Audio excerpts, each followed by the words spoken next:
nopți ce trec și mă gândesc la tot ce am pierdut și nu mai găsesc. În fiecare vis te simt aproape, dar dimineața te pierd în zare. Oare sunt nopți ce trec, mă strâng în brațe, amintirile mă dor, dar îmi dau putere. Visele mă cheamă, iar eu mă pierd într-o lume unde tu nu ești.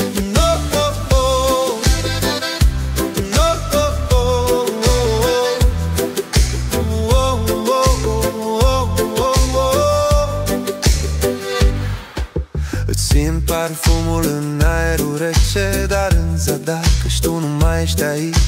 Timpul trece, iar eu mă adâncesc într-o mare de gânduri ce mă frâng și mă rănesc. Sunt nopți ce trec, mă strâng în brațe, amintirile mă dor, dar îmi dau putere.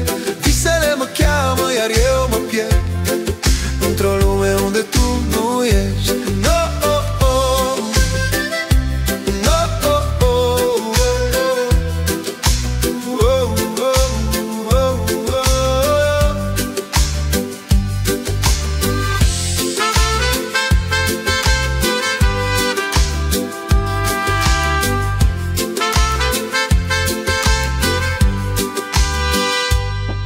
Căci nopțile sunt lungi și tăcute,